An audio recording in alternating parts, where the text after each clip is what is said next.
Hey Sainers, welcome back to the Saints TV YouTube channel and welcome to Saints TV Weekly for July 22nd. As always, thanks to Inglewood Coffee Roasters. So check out their website, www.inglewoodcoffeeroasters.com.au. Use the discount code SaintsTV24 and you get 40% off coffee, tea and chai products. Thanks again for Inglewood for being the sponsor of this video. Now, straight into it. Off the back of a big win. In fact, our biggest win in 7 years. Can you believe? Round 6, 2017 was the last time we won by a margin of over 70 points, and we won by 72 points on the weekend. 113 to 41. Skunk kicks 5. It was a great day. Unfortunately, I couldn't go because I'm in crook as a dog, but I'm feeling very good now and very happy and ready to build into the week. And then obviously the Bombers we'll talk about later as well on Saturday afternoon. So check out my review. That's already up talking about the result. My 5 things we learned video as well. Jaden did a great interview with Liam Stocker in the rooms. That's all on YouTube for you to enjoy. So check that out if you haven't already. The disappointing thing, as is the case the last couple of weeks. First, it was Max King's season ending. Phillippo with a hip for the 4 weeks. Now off the back of a solid win on the weekend. Liam Henry will unfortunately miss the remainder of the season. He was assisted off the ground in the third quarter and he did not return to play. Apparently he's now damaged his cartilage on his knee. So we wish him all the best. It's really, really disappointing because he's had a few issues throughout the season, as we know. So he's done for the season. In terms of other injuries, though, Anthony Caminiti's a test for this week, and he'd be very handy against the Bombers, I think. Mateus is still obviously the 2 to 3 away. Marcus Windhager about 3 weeks away. Brad Crouch, TBC. Max Hall, TBC. Jack Hayes, TBC.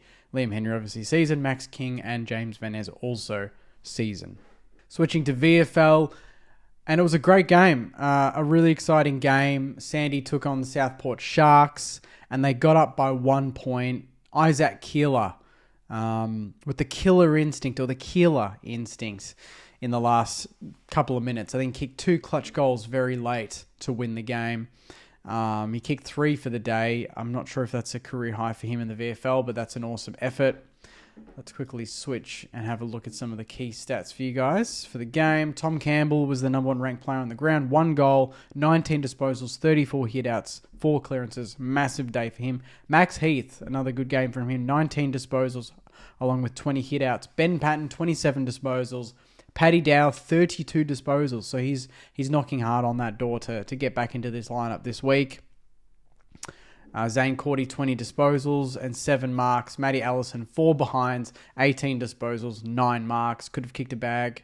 Ollie Houghton, 16 disposals. Isaac Keeler, 3 goals, 10 disposals. Angus Hasty, 16. Any other? Angus McLennan, 15. Not too bad there. And they were all the AFL listed players.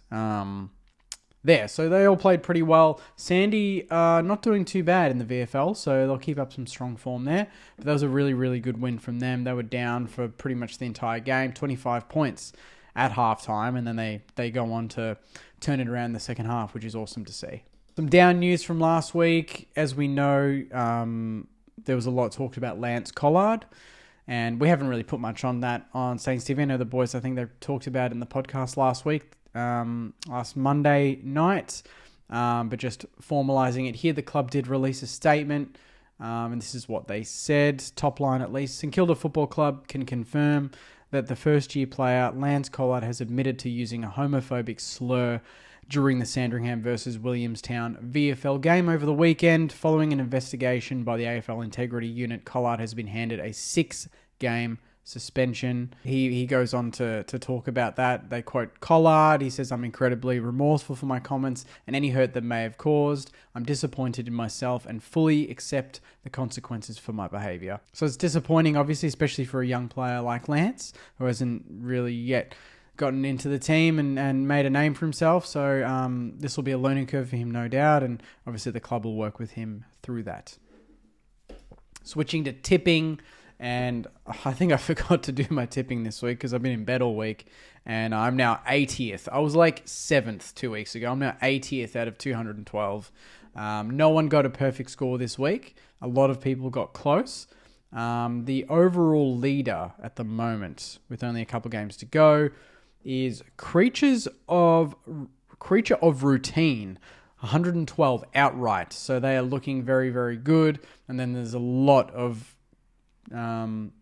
people that are within a couple of tips there. So it's going to be very tight at the top. It's going to be a close finish, no doubt.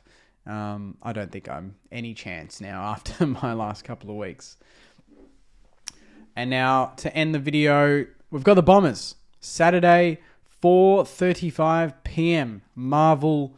It's going to be a big one. It's a home game. So back-to-back home games, which is very nice. And the Bombers, they choked hard against the Crows. And they're not going to want to do that again. So this is going to be a very difficult game. They're going to treat this like a final. Jack Steele said after the game against West Coast that we're going to treat every one of these games like a final. So you can just imagine that there's going to be a lot of heat. There's going to be a lot of tackling, a lot of chasing. But the beautiful thing is we've got nothing to be nervous about. We just go into these games and we just take them on. We've got nothing to lose, got everything to gain. The teams we're playing are the teams that need to be nervous because they've got a lot on the line. The Bombers have been in the 8 all season, in the top 4 for a lot of the season. Similar to us last year. They're 8th with teams that are very good, that are in very good form right under their nose, waiting for them to fall.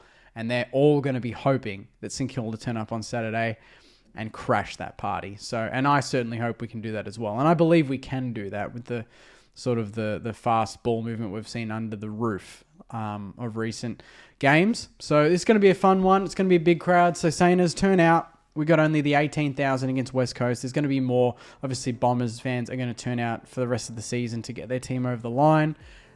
But wouldn't it be nice if we just go there and just turn them over? It's going to be amazing if we can do that. So get to the game. I'm pumped for it.